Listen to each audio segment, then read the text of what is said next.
Have you ever killed a plant before? Well, you never will again with a hydro drip. We made this for traveling entrepreneurs who don't have time to water their plants when they're on the move. My assistant Kellen will show you exactly how it works. So all you're going to want to do is take your water bottle. I'm not going to fill it up right now just because of the room we're in, but you're going to want to fill it up. You're just going to take your device, flip it upside down, and screw in your water bottle that has water, and a little bit of water is actually leaking on me right now. And you're just going to set it down. Next, you're just going to take your moisture sensor, which are these two metal prongs here. You're going to put them in the soil about an inch and a half apart, and just shove them down in there.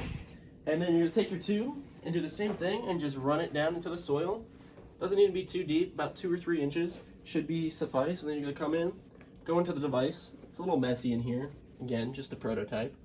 And come in and you're just going to flip this on switch on.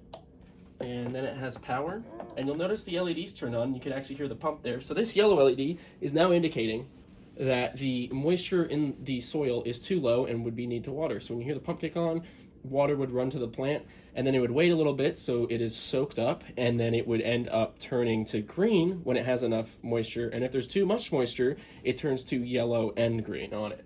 But what's cool about this is you can also connect it to Bluetooth here, and you find the device named ESP32. You're going to connect it, and then you'll notice the blue light will kick on after a couple of seconds as well, and you'll start getting updates about your moisture. And right now there is 0% moisture in the plant that it is detecting, and a total value of 0, meaning this thing is completely dry.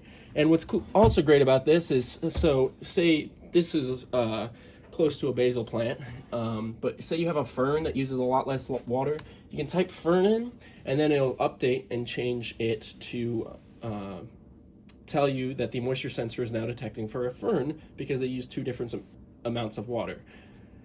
And probably some of our next steps would be to increase the durability of the actual connection between the water bottle, and also get a different type of pump so that way the water bottle is not directly attached to the pump, and some type of tube is used so we can hide the pump better and also make the design smaller as well.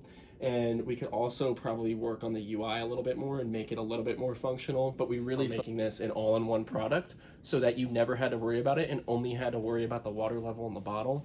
And one thing we did think about adding but was too difficult without quick disconnectors was a way to detect the moisture level or the water levels in the water bottle for you, so that when it dried up, you knew that you needed to replace the water bottle on it. Never kill your plant again.